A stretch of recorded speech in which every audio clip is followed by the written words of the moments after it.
Hi, I'm Nikki Booth, and this is Aggie Booth. And I was a longtime missionary and core team member on Love Begins Here, and now I live on the east side of Madison. And I'm very excited, as is Aggie, to talk to you today about doing small things with great love. And especially in my life, God has called me to live this part of the manifesto in a deeper way. Last year, when we found out I was pregnant, I knew at the same time that God was calling me to be a stay-at-home mom. And this was after 11 years of teaching, and I love to teach. I love everything about it.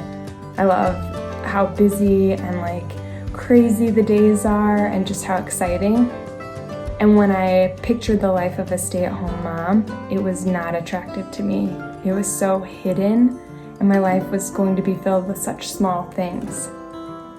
But at the same time, I knew without a doubt that that's what God was calling me to, and so I said yes. And I can say that my life now is very hidden and is filled with the smallest of tasks, from diapers and bottles and naps and cleaning and everything on repeat. I do very small things all day long.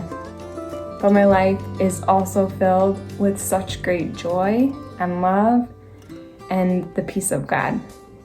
And so today I just want to talk about a few things I've learned and tips that I've learned from life and the wisdom of God to live out this mission of doing small things with great love. So I'm going to quote part of the manifesto for a couple of them and say what I like to do or what helps me. So the first, we work on a small scale with a larger picture. And my takeaway from this would be give your day to God. The first thing I like to do is roll out of bed, hit my knees, and say my morning offering, which there are morning offerings you can Google that are written by beautiful saints, or you can come up with something small that fits you. And mine is just, Lord, let me live this day for you. Let me give this day completely and entirely to you. And then I like to kiss the feet of Jesus and start my day. And this helps me center my day from the very beginning and remind me that everything in my day is for the greater glory of God. The second, no task is too small in the eyes of the Lord when filled with great love. But these small things are so hard sometimes to be filled with great love about. And that's where making time for prayer and the sacraments is so important. Mother Teresa, or Saint Teresa, said so often that she couldn't do any of this work without prayer, without being fueled by the Eucharist, without the grace that comes from confession and all of our beautiful sacraments that the Church offers. So making time for prayer, being filled up, because we're gonna run dry as humans. We don't have enough love. But God, thank goodness, is the source of love that never runs out. So make time for prayer. The third, we will aim for perfection in our work because our work belongs to the Lord. Again, you're not gonna feel like doing a lot of these small things, especially not to the level of perfection. And so I would say in two parts, fake it and pray through it.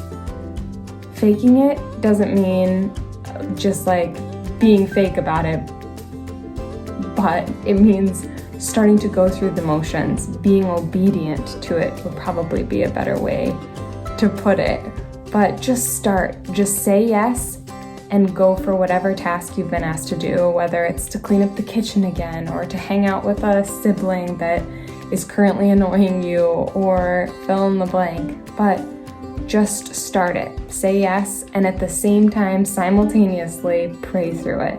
Even if it's a quick Hail Mary or a, God, I don't want to do this right now, but I know this is where you've called me, so fill me with the love I need and help me to do this to the best of my ability.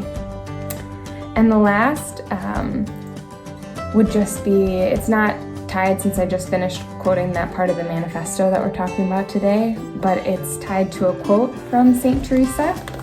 And it's in this great book, Mother Teresa's No Greater Love.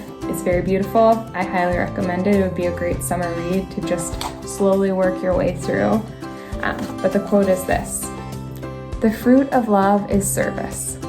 Love leads us to say, I want to serve." So the secret to it all is that the more you love people, the easier it is to do these small things. And so my fourth piece would be invest in people. The more you invest in your family, your friends, your neighbors, the more you get to know them, the more you check in with them, the more you're going to love and care about them and be willing to do these small things because you have that great love for them.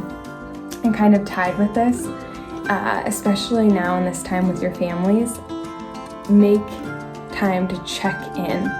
It's gonna feel probably cheesy at first, like family meeting time, but I would recommend as a family sitting down once a month and asking the same questions of, how are you best feeling loved already? What can we do more to love and support you?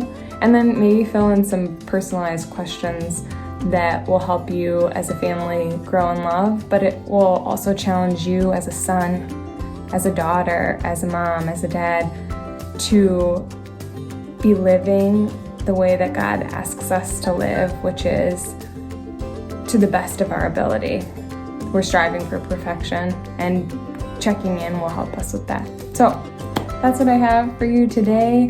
Thank you so much for listening, and I'll be praying for you this summer, especially as Love Begins Here takes on a different approach, same mission, but different way of doing it this summer.